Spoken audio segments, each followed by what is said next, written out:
নোয়াখালীর হাতিয়ায় বিএনপি জামাত নেতাকর্মীদের মধ্যে কয়েক দফায় ধাওয়া পাল্টা ধাওয়া ও সংঘর্ষ হয়েছে।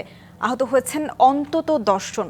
এদিকে ভোলার লালমোহনে বিএনপি ও জামাত নেতাকর্মীদের মধ্যে সংঘর্ষে আহত হয়েছেন 7 জন।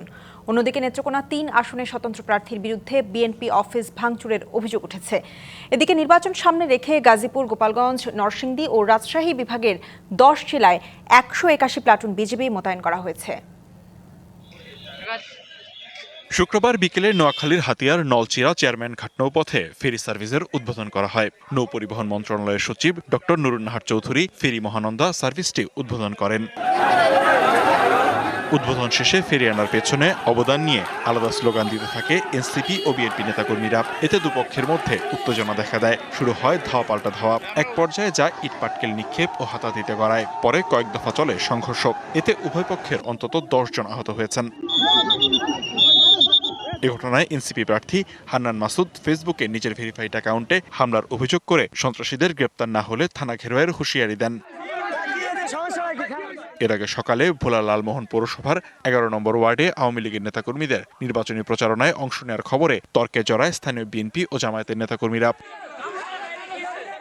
এক পর্যায়ে দুপক্ষের সংঘর্ষ শুরু হলে আহত হন 7 জন। পরে পুলিশ ও নৌবাহিনী ঘটনাস্থলে গিয়ে পরিস্থিতি নিয়ন্ত্রণে আনে। এছাড়া ভোলার 2 আসনের বোরহানুদ্দিন উপজেলায় জামায়াতের নেতাকর্মীদের গণসংযোগে বাধা দেওয়ার অভিযোগ উঠেছে।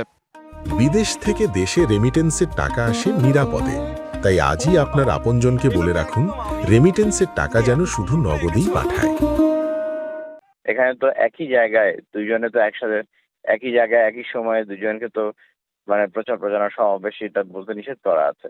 তো একই জায়গা হলে এটা যিনি আগে আবেদন করবেন আমাদের কাছে সেটা তাকে অগ্রাধিকার দেওয়া হবে, এরকম বিষয় বলা আছে।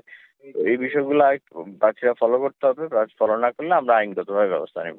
এদিকে আটপাড়া কেন্দুয়া নিয়ে গঠিত নেত্রকোনা 3 আসনে স্বতন্ত্র প্রার্থী সমর্থকদের বিরুদ্ধে বিএনপি অফিস ভাঙচুরের অভিযোগ উঠেছে। লিখনকান্তি ভৌমিক, ডিবিসি নিউজ ডেস্ক।